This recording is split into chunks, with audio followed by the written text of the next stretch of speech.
የዘውትር አክብሮታዊ ሰላምታችን በያላችሁበት ድረስ ወደ ሸገር ታይምስ ቤተሰቦች እንደምናላችሁ የሰዓቱ ዜናችን ነው ተጀመረ። አበይት ነጥቦችን አስቀድመን እናስተዋውቃችሁ። ጠቅላይ ሚኒስትር አብይ አህመድ የተቀበሉት የፕሬዝዳንቱ ግብዣ፣ ጠቅላይ ሚኒስትሩ ለጉብኝት የቀረበላቸው ግብዣና መዳረሻ ሀገራቸው የት ነው?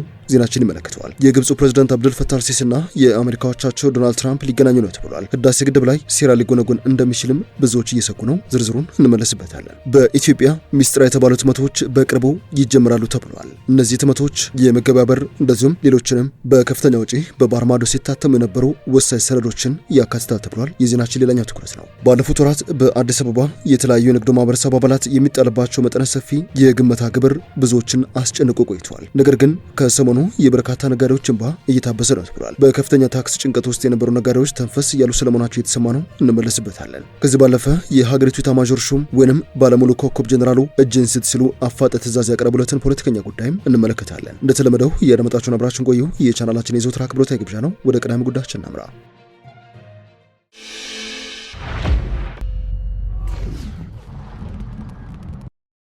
በሀገር ውስጥ ሚስጥራዊ ህትመቶችን ለማከናወን የሚያስችለው ፋብሪካ በሚቀጥሉት ጥቂት ወራት ስራ ይጀምራል ተብሏል። ቀደም ሲል በውጭ ሀገር የታተም የነበረውን የኢትዮጵያ ፓስፖርት በሀገር ውስጥ ለማምረት የሚያስችል ግዙፍ ፋብሪካ ግንባታ ተጠናቆ በሚቀጥሉት 2 እና 3 ወራት ውስጥ በይፋ ስራ እንደሚጀምር የኢትዮጵያ ኢንቨስትመንት ሆልዲንግ አስታውቋል። በቦሌ ለም ኢንዱስትሪ ፓርክ የተገነባው ፋብሪካ ቶፓን ግራቪቲ ኢትዮጵያ የሚል ስያሜ የተሰጠው ሲሆን በኢትዮጵያ ኢንቨስትመንት ሆልዲንግ እና በዓለም አቀፉ ቶፓን ግራቪቲ ኩባንያ ትብብር የተመሰረተ ነው። እንደ ካፒታል ዘገባ ፕሮጀክቱ በ55 ሚሊዮን የአሜሪካን ዶላር ወጪ የተገነባና የሆልዲንጉ የመጀመሪያ አዲስ ኢንቨስትመንት መሆኑ ታውቋል። የኢንቨስትመንት ሆልዲንግ ዋና ስራ አስፈጻሚ ዶክተር ብሩክ ታዬ እንደገለጹት ይህ ፕሮጀክት የሀገሪቱን ሚስጥራዊ ህትመት ሉዓላዊነት ለማረጋገጥና እስካሁን ይባክን የነበረውን ከፍተኛ የውጭ ምንዛሬ ለማዳን ያለመ ነው። አሁን የማሽነሪ ተከላው በሂደት ላይ የሚገኘው ፋብሪካው ስራ ሲጀምር የኢትዮጵያን ማንነት በሚመጥን መልኩና የደህንነት መስፈርቶችን በሟላ ሁኔታ ፓስፖርቶችን እንደዚሁም ሌሎች የደህንነት ሰነዶችን ማምረት የሚጀምር ይሆናል። ከፋብሪካው ግንባታ ጋር ተያይዞ አዲሱ የኢትዮጵያ ፓስፖርት ይፋ መደረጉም ይታወሳል። በዚህ ግዙፍ የኢንቨስትመንት ስራ ላይ ቶፓን ግራቪቲ የ51 በመቶ ድርሻ ሲኖረው ቀሪው 49 በመቶ ድርሻ ደግሞ በኢትዮጵያ መንግስት በብርሃንና ሰላም ማተሚያ ድርጅት እንደዚሁም በትምህርት መሳሪያዎች ማምረቻና ከፋፋይ ድርጅት በኩል የተያዘ ነው። ፋብሪካው ከፓስፖርት በተጨማሪ ዘመናዊ መታወቂያ ካርዶችንም አይዲ ካርድስና የባንክ ካርዶችን በሀገር ውስጥ ለማምረት የሚያስችል ቴክኖሎጂ እየታጠቀ ነው። ፋብሪካ የኢትዮጵያን ፍላጎት ከማሟላት ባለፈ ለጎረቤት ሀገራትና ለመላ አፍሪካ ገበያ ፓስፖርትና የመታወቂያ ህትመት አገልግሎት የመስጠትም ሰፊ ዕቅድ አለው ተብሏል። ይህ ደግሞ ኢትዮጵያ በዘርፉ ያላትን ተወዳዳሪነት የሚያሳድግና ከፍተኛ የውጭ ምንዛሬ የምታገኝበት ሌላኛው መንገድ እንደሚሆን ይጠበቃል ነው የተባለው። ይህ ፕሮጀክት በአሁኑ ወቅት የኢትዮጵያ ኢንቨስትመንት ሆልዲንግ አዋጭነታቸው ተጠንቶ ወደ ስራ ካስገባቸው 36 ንቁ የኢንቨስትመንት ፕሮጀክቶች መካከል አንዱ መሆኑ ነው የተሰማው። ዜናችን እንደቀጠለ ነው። ጠቅላይ ሚኒስትር አብይ አህመድ በአዘርባይጃን ይፋ ጉብኝት ለማድረግ ከሀገሪቱ ፕሬዝዳንት የቀረበላቸውን ጥሪ መቀበላቸውን የሀገሪቱ ሚዲያዎች ዘግበዋል። የጉብኝት ጥሪ የተላለፈው ጠቅላይ ሚኒስትር አብይ የአዘርባይጃኑ ሄደር አሊየቭ ፋውንዴሽን ምክትል ፕሬዝዳንት ከሆኑት ሌላ ኢላዮቭ ጋር በተወያዩበት ወቅት ነው። በውይይታቸው ወቅት ሌላ ኢላዮቭ የፕሬዝዳንት ኢልሃም አሊዮቭን ሰላምታ ከደረሱ በኋላ ይፋ የጉብኝት ጥሪውን አቅርበዋል። ጠቅላይ ሚኒስትሩም ጥሪውን የተቀበለ ሲሆን ለፕሬዝዳንት ኢልሃም ያላቸውን ከፍተኛ ክብር መግለጻቸውን ዘገባው አመላክቷል። ውይይቱ በኢትዮጵያና በአዘርባይጃን መካከል ባለው ወቅታዊ ሁለትዮሽ ግንኙነትና ትብብሩን ይበልጥ ማስፋት በሚቻልባቸው ሁኔታዎች ላይ ያተኮረ ነበር ነው የተባለው። ጠቅላይ ሚኒስትር አብይ አዘርባይጃን እያሳየች ያለውን ፈጣን ልማት ያደነቁ ሲሆን የፕሬዝዳንት ኢልሃም አሊዮቭን አርቆ አሳቢ ፖሊሲዎችና እያደገ የመጣውን ዓለም አቀፋዊ ተሰሚነት አወድሰዋል። ከዚህ ውጭ በተለያዩ ዘርፎች የሚደረገውን ትብብር ማጠናከር አስፈላጊ ስለመሆኑ ነው የጠቆሙት። እንደ አጃንስ ፍራንስ ፕሬስ ዘገባ ውይይቱ አዘርባይጃን በፈረንጆቹ ህዳር 24 ያስተናገደችውን የኮፕ 29 የአየር ንብረት ጉባኤን የተመለከተ ነጥብ ተነስቶበታል። ባለስልጣናቱ እንደገለጹት ይህ ጉባኤ ከፍተኛ ዓለም አቀፋዊ ትኩረትን ይሳብ ነበረ። ሁለቱ ወገኖች አዘርባይጃን ካገኘችው ልምድ በመነሳት ኢትዮጵያ በጎርጎሮሳውያኑ 2027 ለምታስተናግደው የኮፕ 32 ጉባኤ ዝግጅት እንዴት ልትጠቀምበት እንደምትችል የተወያዩ ሲሆን በዚህ ረገድ ልምድ መለወጥ ያለውን አስፈላጊነትም በድጋሚ ረጋግጠዋል። ከዚህ ቀደም በህዳር ወር 2018 ዓ.ም የአዘርባይጃን ከፍተኛ የመከላከያ ባለስልጣናት ከኢትዮጵያ ጋር ያለውን ወታደራዊ ትብብር ማጠናከር በሚቻልባቸው ሁኔታዎች ላይ ለመወያየት አዲስ አበባ መምጣታቸው ይታወሳል። ውይይት የተካሄደው የኢትዮጵያ መከላከያ ሚኒስትር ኢንጂነር አይሻ መሐመድ በአዘርባይጃን የመከላከያ ኢንዱስትሪ ሚኒስትር ቡጋር ሙስታፋዮቭ የተመራው ልዑክ በተቀበሉበት ወቅት ነበረ። በወቅቱ ከሁለትዮሽ ውይይት በኋላ ኢትዮጵያና አዘርባይጃን በወታደራዊ ኢንዱስትሪ ትብብር ዙሪያ በጋራ ለመስራት መስማማታቸውን የኢትዮጵያ መከላከያ ሚኒስትር ኢንጂነር አይሻ መሐመድ ገልጾም ነበር። ሚኒስትሯ ውይይቱ በዋናነት ያተኮረው የኢትዮጵያን የሀገር ውስጥ ወታደራዊ ምርት አቅም ማሳደግና በመከላከያ ማኑፋክቸሪንግ ዘርፍ ያለውን ትብብር ማጠናከር ላይ ነው። በማከልም በመከላከያ ኢንዱስትሪ ዘርፎች በጋራ ለመስራትና ግንኙነታችንን ይበልጥ ለማጠናከር ተስማምተናል ብሎም ነበር። ወደ ዜናችን ሌላኛው ክፍል እናምራ። በአዲስ አበባ የበርካታ ነጋዴዎች እንባ እየታበሰ ነው ተብሏል። በከፍተኛ ታክስ ጭንቀት ውስጥ የነበሩ ነጋዴዎችም ተንፈስ እያሉ ስለመሆናቸው ነው የተሰማው። በኢትዮጵያ የገንዘብ ፖሊሲ ማሻሻያ ከተደረገ በኋላ በንግዱ ዘርፍ ከፍ ያለ ታክስ መጣል መጀመሩ ለብዙዎች ጭንቀት ሆኖ እንደነበረ ታዛቢዎች ይናገራሉ። መንግስት በንግዱ ማህበረሰብ ዘንድ አንደር ቮይስ እና እንደዚሁም በመደበኛ የንግድ ልውውጥ ውስጥ ያልገቡ ህገወጥ ግብይቶችን ለመዋጋት የጀመረው ዘመቻ በተለይም በመዲናው አዲስ አበባ ቀላል የማይባል ትርምስ ፈጥሮ እንደነበረም በብዙዎች ዘንድ ይነገራል። ያም ሆኖ ግን ባለፉት 6 ወራት የአዲስ አበባ ገቢዎች ቢሮ የጣለባቸው ግብር ከሰራነው ስራ ጋር አይጣጣምም ብለው እንደገና ይታሉን ካሉ ነጋዴዎች ወደ 60 በመቶ ያክሉ ቅሬታቸው እውነት ሆኖ መገኘቱን የተሰማው። ይህ ደግሞ የታክስ ኦዲቱ ላይ ሰፊ ስህተት መኖሩን የሚያሳይ ነው የተባለ ሲሆን በግብር ከፋዩ ላይ ያለአግባብ ግብር የጣሉ ባለሙያዎችን ሊጠይቅ እንደሚችልም ግብር ሰብሳቢ መስሪያ ቤቱ ተናግሯል። የቀን ገቢ ግምቱም ከፍ ያለ መመልከቻ ነጋዴዎች አነስ የሚለው ደግሞ ለመንግስት መወሰኑ በቅሬታ አሰማም ሂደቱ ላይ ከፍተኛ መሻሻል እየታየ ስለመሆኑ ማረጋገጫ እንደሆነ ሸገር ሬዲዮ የመዲናውን ገቢዎች ቢሮ ሪፖርቱ አድርጎ ዘግቧል። የታክስ ህግ ባለሙያዎች በበኩላቸው ቅሬታ ያቀረቡት አብዛኞቹ ግብር ከፋዮች ቅሬታቸው እውነት ሆኖ ተረጋግጦ እንዲሻሻል መደረጉን አዎንታዊ እርምጃ ነው ሲሉ ያደነቁት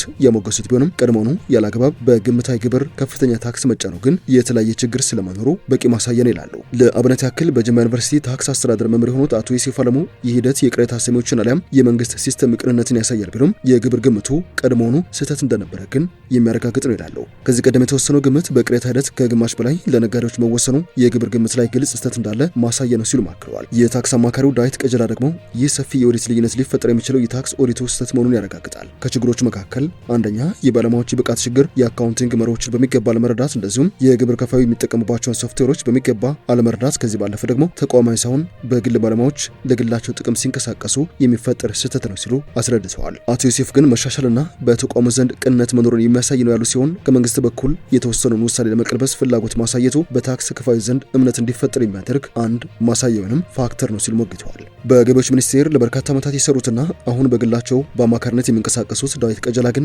ለቅሬታ አቅራቢዎች በዚህ መጠን የተወሰነባቸው ግብር እንዲሻሻል በመወሰኑ ተቃውሞ ባይኖራቸውም መንግስት የሀገር ውስጥ ወጪን በሀገር ውስጥ ገቢ ለመሸፈን የሚያደርገውን ጥረት ግን ችግር ውስጥ የሚከት ነው ይላሉ። መንግስት ከህጋዊ ስርዓት ያፈነገጡ ግብይቶችን ወደ ስርዓቱ ለመመለስና ገቢውን ወደ ትሪሊየን ብሮች ለማሳደግ የሚያደርገው ጥረት የሚታወቅ ቢሆንም በባለሙያዎች የብቃት ችግር ሳቢያ ይህን ያክል መጠን ስህተት መፈጠሩ ግን ታማኝ ግብር ከፋዩን የሚያሸሽና ወደ ህገ ወጥ ተግባር እንዲገባ ሊያደርግ የሚችል ስጋት ይደቅናል ባይ ናቸው። ሁለቱም ባለሙያዎች መንግስት የታክስ ግምት ኤክስፐርቶችን ብቃት ማሳደግ፣ ግምታዊ ግብርን ወደ ሳይንሳዊ ሲስተም ማሻሻል እንደዚሁም የገቢ ግብር አዋጅና መመሪያዎችን ማሻሻል ይጠበቅበታል ሲሉ ነው የመከሩት። የሰዓቱ ዜናችን እንደቀጠለ ነው። የግብፁ ፕሬዝዳንት አብዱል ፈታህ አልሲሲ እና የአሜሪካው ፕሬዝዳንት ዶናልድ ትራምፕ ሊገናኙ ነው ተብሏል። ብዙዎች ከዚህ ዜና መሰማት በኋላ ህዳሴ ግድብ ላይ አዲስ ሴራ ሊጎነጎን እንደሚችል ስጋታቸውን እየገለጹ ነው። ዶናልድ ትራምፕ ነገ ከሚጀምረው ከዳቮሱ የዓለም ኢኮኖሚ መድረክ ጎን ለጎን ከግብፁ ፕሬዝዳንት አብዱል ፈታህ አልሲሲ ጋር እንደሚነጋገሩ የግብፅ ፕሬዝዳንት ጽህፈት ቤት ዛሬ ይፋ አድርጓል። ሁለቱ መሪዎች በዳቮስ የሚገናኙት ትራምፕ በኢትዮጵያና በግብፅ መካከል በታላቁ ህዳሴ ግድብ ምክንያት የተፈጠረውን ውዝግብ ለመፍታት ሁለቱን ሀገራት እንደሚያሸማግሉ በይፋ በደብዳቤ ካሳወቁ በኋላ ነው። ትራምፕ የናይል ውሃ መጋራት ያሉትን ጥያቄ ኃላፊነት በተሞላበት መንገድ ለአንድና ለመጨረሻ ጊዜ ለመፍታት በኢትዮጵያና በግብፅ መካከል የሚደረገውን ድርድር ዩናይትድ ስቴትስ ዳግም ለማስጀመር ዝግጁ መሆኑን የገለጹት ባለፈው አርብ ዕለት ነበረ። የኢትዮጵያ መንግስት እስካሁን በጉዳዩ ላይ አስተያየት አልሰጠበትም። ፕሬዝዳንት አብዱል ፈታህ አልሲሲ ግን ፕሬዝዳንት ትራምፕ የናይል ወንዝ ጉዳይ ለግብፅ ላለው ማዕከላዊ ጠቀሜታ ለሰጡት ትኩረት አድናቆት አለኝ ሲሉ ይፋ አድርጎ ነበረ። ግብፅ ከኢትዮጵያ ጋር ያለውን አለመግባባት ለመፍታት አሜሪካ የምታደርገውን ጥረት እንደምትደግፍ አልሲሲ ይፋ አድርገው የነበረ ሲሆን የሱዳን ጦር አዛዥና የሀገሪቱ ሉዓላዊ ሽግግር ምክር ቤት ሊቀመንበር አብዱል ፈታህ አልቡርሃን በተመሳሳይ ለአሜሪካው ፕሬዝዳንት ዶናልድ ትራምፕ አድናቆታቸውን ገልጾም ነበረ። የትራምፕ ውሳኔ የሁሉንም መብት የሚያስጠብቁ ዘላቂና አጥጋቢ መፍትሄዎች ለማግኘት አንድ እርምጃ እንደሆነም አልቡርሃን ተናግረዋል። አልሲሲና ትራምፕ የሚገናኙት ዩናይትድ ስቴትስ የጋዛውን ጦርነት ለማስቆም ያወጣችውን ሁለተኛ ምዕራፍ እቅድ ይፋ ካደረገች ወዲህ ለመጀመሪያ ጊዜ መሆኑን ሮይተርስ የዜና ምንጭ ዘግበዋል። ሁለቱ መሪዎች ባለፈው ጥቅምት ነበረ የጋዛውን ጦርነት ለማስቆም ያለመውን የተኩስ አቁም ውል ለመፈረም በሻርም ኤልሼክ የመዝናኛ ስፍራ በተካሄደ ጉባኤ ላይ ተገናኝቶ የነበረው። በመጨረሻም አወዛጋቢው የዩጋንዳ ፕሬዝዳንት ዮዌሪ ሙሴቬኒ ልጅና የሀገሪቱ ጦር ኃይል አዛዥ ጀነራል ሙሁዚ ኬኑርጋባ አባታቸው ባሸነፉበት የሀገሪቱ ምርጫ ዋነኛ ተፎካካሪ የነበረውን የተቃዋሚ ፓርቲ ፕሬዝዳንት እጁን እንዲሰጥ አስጠንቅቀዋል። ጀነራሉ በተለመደው አወዛጋቢ ማህበራዊ ትስስር ገጻቸው ላይ ባሰፈሩት ጽሑፍ ከምርጫ በኋላ ለደህንነቱ በመስጋት ተደብቆ የሚገኘው የቀድሞ ሙዚቀኛ የተቃዋሚ ፓርቲ መሪ ቦቢ ዋይን በ48 ሰዓታት ውስጥ እጁን እንዲሰጥ ትዕዛዝ የሰጡት። ቦቢ ዋይን ፕሬዝዳንት ሙሴቬኒ በ81 ዓመታቸው ለ7ኛ ጊዜ ያሸነፉበት ምርጫ ውጤት ይፋ ከመሆኑ በፊት የመንግስት ኃይሎች ከቤቱ ሊይዙት ሲመጡ ማምለጡንና ተደብቆ እንደሚገኝ ይፋ አድርጎ ነበረ። ወን በምርጫው በከፍተኛ ድምጽ ብልጫ በሙሴቬኒ ተበልጦ ሁለተኛ መሆኑ ከመገለጹ በፊት ምርጫው መጭበርበሩን የሚገልጹ ተደጋጋሚ መግለጫዎችን በማውጣት ህዝቡን ለሰላማዊ ተቃውሞ ሲጠራም ነበር። ጀነራሉ የአባታቸው ስልጣን ተተኪ ይሆናሉ ተብሎ በስፋት የሚታመን ሲሆን ለተቃዋሚ ፖለቲከኛ ማህበራዊ ሚዲያ ጠንካራ ማስጠንቀቂያ አስተላልፈዋል። ለተቃዋሚ ፖለቲከኛ በማህበራዊ ትስስር ገጻቸው ጠንካራ ማስጠንቀቂያ አስተላልፈዋል። ቦቢ ዋን በ48 ሰዓታት ውስጥ እጁን ለፖሊስ የማይሰጥ ከሆነ እንደ ህገወጥ ወይም አመፀኛ ተቆጥሮ እርምጃ ይወሰድበታል ሲሉ በኤክስ ገጻቸው ላይ አስፍረዋል። ጀነራሉ በሌላ ማህበራዊ ትስስር ገጻቸው ላይ ካለፈው ሳምንት ወዲህ 22 የኤንዩፒ ወይም የቦቢ ዋን ፓርቲ ሽብርተኞችን ገድለናል ሲሉ እርምጃ መወሰዱንም ይፋ አድርገዋል። ከዩጋንዳው ሀገር አቀፍ ወይም ፕሬዝዳንታዊ ምርጫ ጋር በተያያዘ በርካታ ሪፖርቶችን በመቶዎች የሚቆጠሩ የተቃዋሚ ፓርቲ ደጋፊዎች እንደተገደሉ ይፋ ማድረጋቸው አይዘነጋም። የተወደዳችሁ የሸገር ታይምስ ቤተሰቦች የሰዓቱ ዜናችን አበቃ። ስላደመጣችሁን አመሰግነን። በያላችሁበት ሰናይ ጊዜ።